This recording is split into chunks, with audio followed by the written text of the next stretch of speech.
अगला व्याख्यान professor Jasvir Singh Chawla sir का है। जसवीर सिंह चावला सर की पीएचडी बौद्ध जातक कथाओं में प्रबंधन के गुण, आप मैनेजमेंट के प्रोफेसर रहे हैं और पूरे जीवन आप जातक कथाएं 547 जातक कथाएं हैं जो कि 6 वॉल्यूम में कितनी अधिक होंगी, अपने यहाँ बौद्ध अध्ययन की लाइब्रेरी में भी मौजूद हैं, आप उन्हें पढ़ सकते हैं।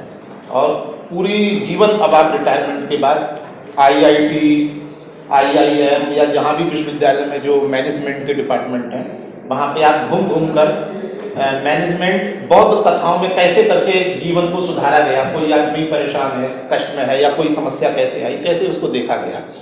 तो मैं आज के इसके लिए व्याख्यान के लिए, क्योंकि हमारे बीच सबसे वयोवृद्ध और सबसे वरिष्ठ भारत में और विश्व विख्यात प्रोफेसर अंगराज चौधरी सर हैं, मैं सर से कहूँगा कि आज के इस कार्यक्रम, इस सत्र की आप अध्यक्षता करें। और मैं चावला सर से अनुरोध करता हूं कि वह अपना व्याख्यान आरंभ करें।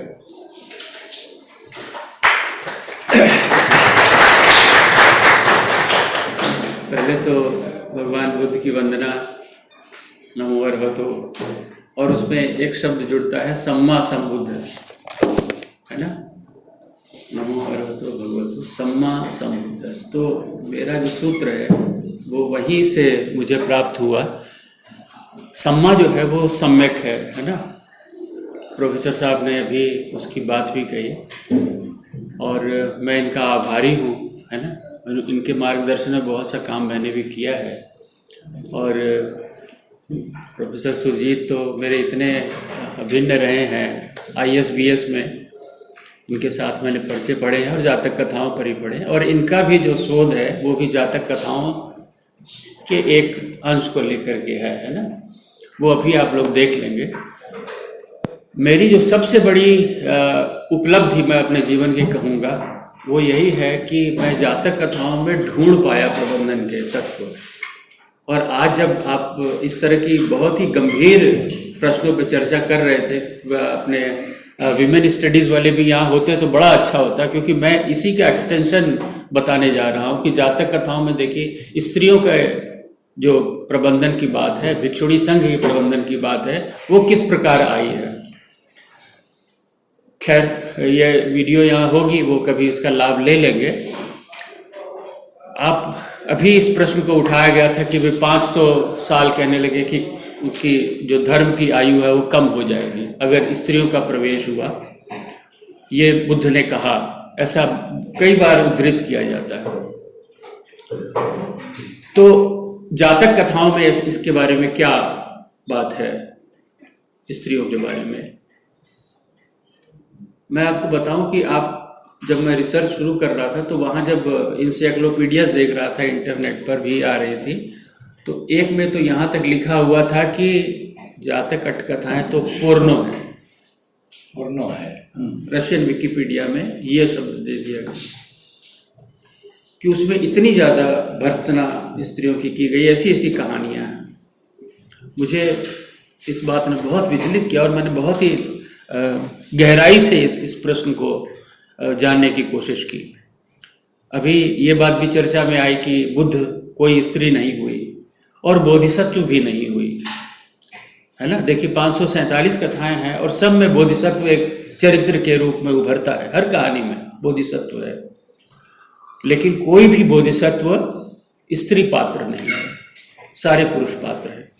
और बोधिसत्व को जब डिफाइन किया जाता है तो इस तरह कहा जाता है कि बोधिसत्व वह व्यक्ति है जो बुद्धत्व प्राप्ति की ओर चल रहा है, अग्रसर है, वो पारमिताएं अर्जित कर रहा है और उस क्रम में वो बार बार जन्म ले रहा है। और अंततः जब वो सारी पारमिताएं, 10 पारमिताओं के नाम आपको मालूम है, जब वो प्राप्त कर लेगा तब उसमें वो बुद्धत्व, लेकिन उसमें कोई भी नारी नहीं है, सारी। तो ये और एक चौंकाने वाला प्रश्न है। डॉक्टर साहब ने अभी इशारा किया था उस कथा की ओर जिसमें बुद्ध की कारुणिकता छलकती है कि वो जो नारी है वो पहले भिक्षुणी बनने से पहले गर्भवती हुई। अब देखिए उसकी कथा जातकों में भी है, आपको पता होगा, खुद्दक निकाय का यह 10वां ग्रंथ है ना। त्रिपिटक की रचना हो गई, उसके बाद जातक कथाओं को लिखा गया होगा। तो ये कथा वहाँ भी हमें प्राप्त होती है।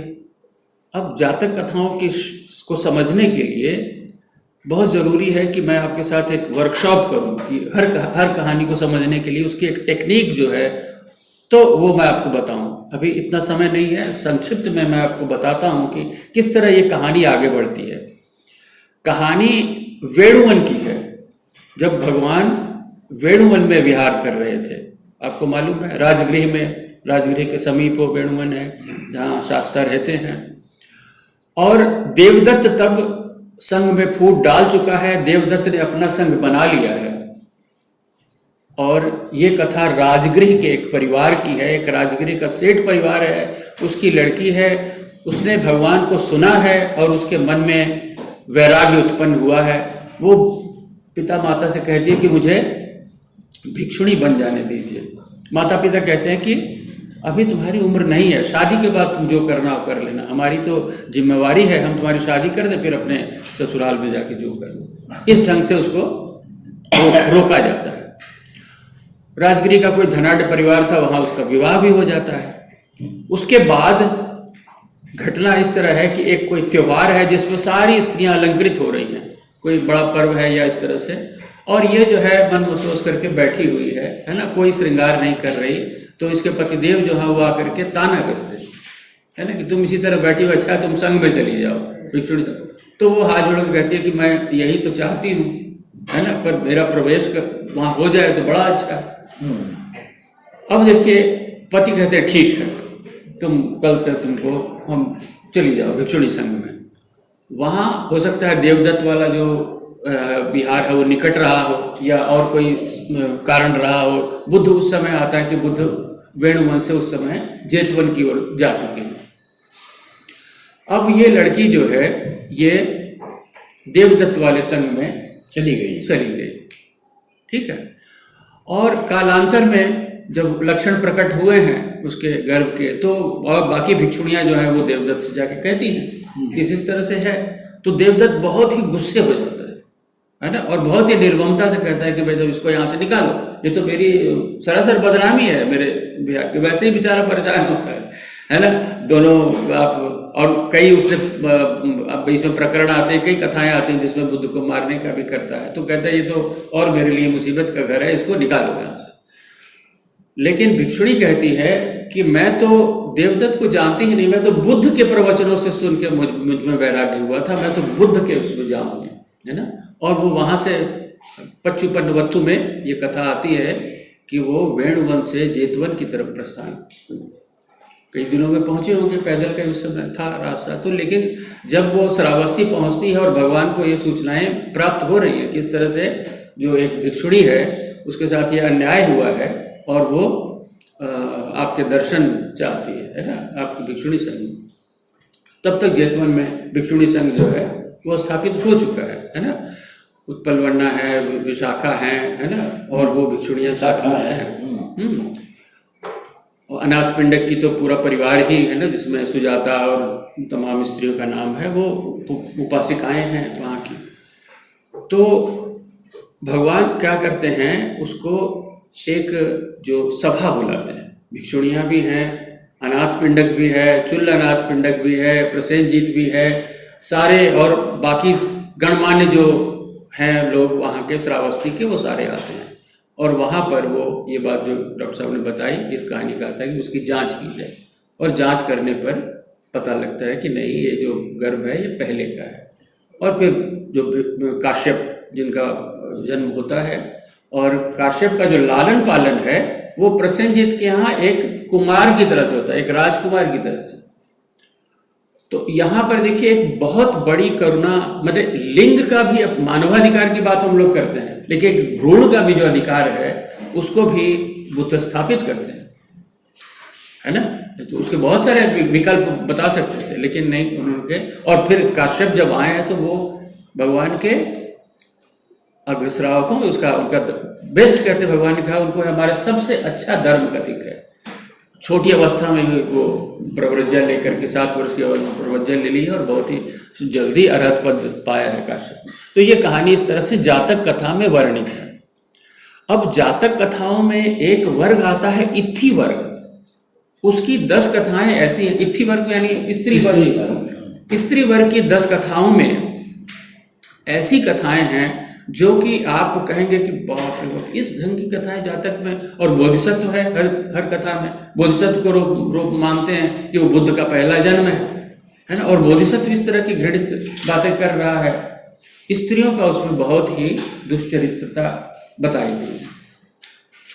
अब जब मैं इत्थि वर्ग की कहानियां पढ़ रहा था तो उसको बहुत ही ध्यान से पढ़ने की जरूरत महसूस हुई, क्योंकि वो कहानियां इस ढंग की हैं जो कि मैंने अपने इस स्टडीज में बताया भी कि देखिए मैनेजमेंट की कहानियां हैं, प्रबंधन की कहानियां हैं। इनको आप, इसका जो अतीत वस्तु है उसको आप ऐतिहासिक कथा अथवा सच्ची कथा मान करके मत ले लीजिए। वो कहानियां जो अतीत वस्तु की बनी हैं वो पच्चुपन्न वस्तु में एक समस्या है, उसके निदान के लिए, उसके बुद्धिकीय प्रबंधन के लिए, उसके सम्यक प्रबंधन के लिए कथा के अतीत वस्तु प्रस्तुत की गई है। एक भिक्षु है, मान लीजिए बहुत ज्यादा उत्कंठित है ना, जैसे डॉक्टर साहब ने कई बताया कि प्राकृतिक ये आकर्षण है स्त्री और पुरुष का, और इस तरह से ये आकर्षण भिक्षुओं में भी है। और जब श्रावस्ती में जा रहे हैं भिक्षाटन के लिए तो वहाँ की जो अलंकृत स्त्रियां हैं, जो युवतियां हैं, उनमें भी वो आकर्षण है। कई भिक्षु बहुत आकर्षक हैं, ऐसी भी कथाएं आई हैं कि उनमें भिक्षुओं से विवाह करने के लिए एक पूरा जाल रचा जाता है। एक कहानी में इस तरह से भी आया है कि एक गृहिणी जो है वो, उसकी बेटी है, वो थोड़ा स्थूल काया है, उसका विवाह नहीं हो रहा है, तो उसकी मदर प्लानिंग करती है, उन भिक्षुओं में से जांचती है कि किस भिक्षु का जो मन है वो ज्यादा बाहर की तरफ है नहीं, वो अपने माने साधना की तरफ कम और संसार की तरफ ज्यादा है।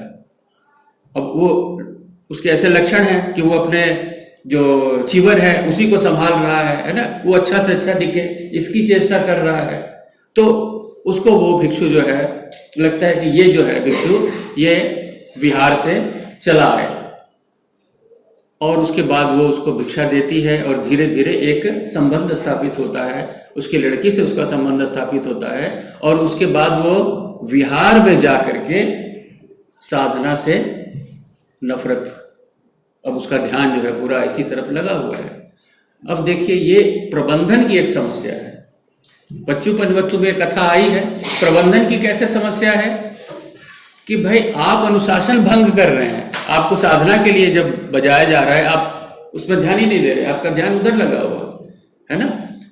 आपके देखा देखी और लोग भी भाई करेंगे।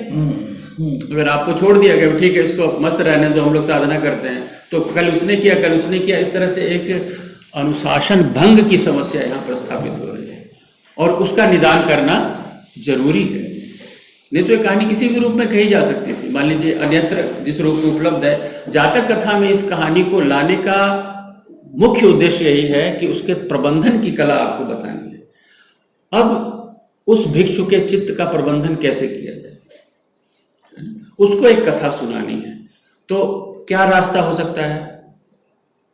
रास्ता यह है कि या तो उसके मन में भय पैदा किया जाए, मृत्यु का भय, कि अगर तुम ऐसा करोगे तो तुम मर जाओगे, अथवा जो तुम्हारी आसक्ति है उसमें उसको नफरत में बदल दिया जाए। यानी स्त्री का चरित्र ऐसा तुमको बतलाया जाए कि तुमको घृणा हो जाए। इसलिए बहुत सी ऐसी कथाएं आपको मिलेंगी जहां स्त्री बहुत ही दुष्चरित्रता दिखाई गई है ना।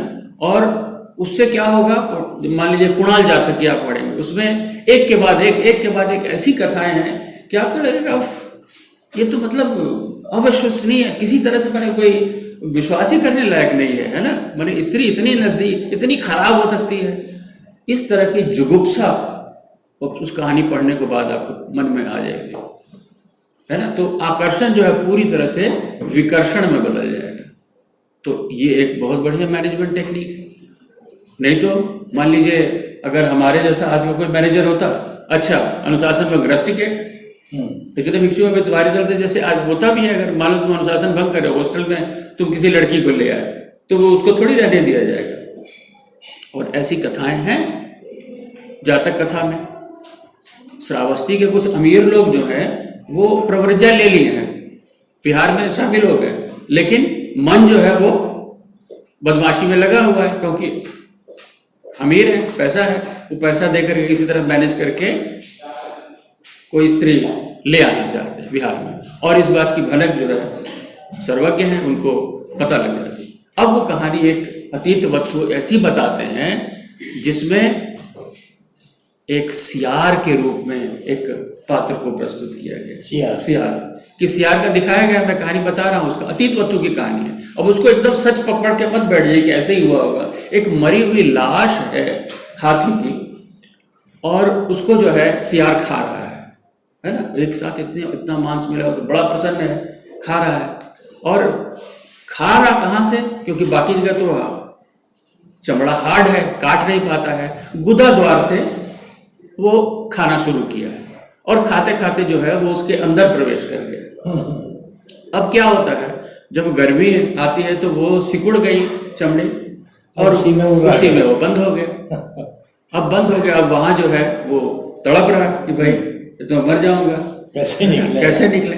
खाने के लिए हालांकि है, लेकिन वो भी परेशान है, मृत्यु भय से परेशान है कि तो मर जाऊंगा यहाँ पर। खैर धीरे धीरे जब मौसम बदलता है ना, और चमड़ी मुलायम होती है तो उसको थोड़ी सी सुराख से जो है रोशनी सी आती है, सुराख से रोशनी आकर वो किसी तरह से अपने बदन को लंबा करके खींच खांच के किसी तरह से गुदा द्वार से निकल जाता है। तो उस क्रम में होता क्या है, उसकी सारी जो चमड़ी है और सारे बाल जो है वो पूरे और एकदम नंगा हो गया, मतलब एक भी बाल उसको शरीर पे नहीं बचा। जैसे कि कई बार आप देखते हैं सिफिलिस से कोई मरीज है या इस ढंग का है ना, जिसको वीडी हो गया होगा, उस ढंग का वो समझिए सियार हो गया। अब देखिए ये अतीत वस्तु की कथा कह करके और लास्ट में ये कह दिया जाना है ना कि ये जो अमीर लोग हैं इनको बता दिया जाना, प्रकारांतर से ये नहीं बता रहा कि बीमारी हो जाएगी, तुम जो है इस तरह से काम करने जा रहे हो, है ना, भय, मृत्यु भय पैदा किया और इस तरह से उनको पथ पर ले आए, पथ भ्रष्ट होने से बचा दिया। तो जातक कथाओं की ये शक्ति है कि जो डेविएशंस हो रही हैं, जो विच्युतियां हैं, है ना, जो पथ भ्रष्टता है, उसको आप रास्ते पर ले आते हैं। तो एक सम्यक का मार्ग जो है हमको हर कथा में सम्यक का जो मार्ग है वो दिखाया जाता है। निब्बान प्राप्ति तो कालांतर में होगी, धीरे धीरे जब आप उसकी पारमिताएं करेंगे, शील पालन करेंगे, है ना, सारे गुण आएंगे, फिर धीरे धीरे आप निब्बान प्राप्ति की ओर जाएंगे। लेकिन इसके पहले जो प्रबंधन करना है जीवन का, खाने में, उठने में, बैठने में, बोलने में, है ना, सारे अष्टांगिक मार्ग दिए हुए हैं, है ना, तो वो जो पालन करना है वो कैसे होगा? जातक कथाएं उस ओर आपको मार्गदर्शन करते हैं कि देखिए इस तरह करेंगे तो आप सम्यक की परिभाषा में रहेंगे, आप सम्यक आचरण करेंगे और तब आप आगे आध्यात्मिकता की ओर आगे बढ़ते चलेंगे। तो जातक कथाएं भी हैं। अब हमारे विदेशी विद्वानों ने भी यही जो उसमें से इन्फ्रेंस निकाला कि ये तो पोर्नो है, क्योंकि ऐसी ऐसी कथाएं, लेकिन कथाओं का उद्देश्य नहीं समझा। जातक कथाओं को मूलतः इस रूप में लिखा गया है ताकि वो आपका मैनेजमेंट कर सके, है ना। अब मान लीजिए एक उपासक आता है तो शास्त्र पूछते हैं जैतवन विहार में कि क्या वो बहुत दिनों बाद दिखे, उपासक बहुत दिनों बाद दिखे? हाँ बोलते, देखिए ना, इस तरह से मेरी घर की समस्या थी, जो मेरी घरवाली है वो कहती है मैं वायु रोग से पीड़ित हूँ और काम कुछ करती नहीं है, जो खाना वाना होता है सब मंगाती रहती है, ये लाओ वो लाओ, इस तरह की उसने अपने घर की प्रॉब्लम बताई। अब देखिए ये विहार की प्रॉब्लम नहीं है, विहार में ऐसा कोई नहीं कर रहा है, ये बाहर के संसार की एक प्रॉब्लम है और उपासक आया है। जातक कथा में इसका निदान बताना है, उपासक आया है, तो बुद्ध ऐसा नहीं कहेंगे कभी भी कि उसका मन आहत हो कि अच्छे बेवकूफ को, मतलब क्या कि बेवकूफ को मारो, 3-4 थप्पड़ हटाओ उसको, है ना तो इस ढंग से भी कहा जा सकता था, लेकिन वो बुद्ध की प्रबंधन नहीं हुआ, वो सम्यक नहीं है। हम तो करुणा और मेत्ता की बात करते हैं, बुद्ध हमेशा करुणा और मेत्ता की बात करते हैं। तो ये किस तरह से उस उपासक को कहें कि तुम जो है उसको 3-4 थप्पड़ लगाओ, सीधा करो, है ना? ऐसा तो नहीं कह सकते, है ना? कह सकते हैं क्या? नहीं। इसलिए कथा इस तरह की आएगी, उसको अब बताया जाना है, एक मार्ग बताना है। चाहे यही बात बतानी है कि तुम उसको थोड़ा सा ताड़ना करो, मान लीजिए, लेकिन खुद नहीं कहेंगे। वो कौन कहेगा? बोधिसत्व कहेगा।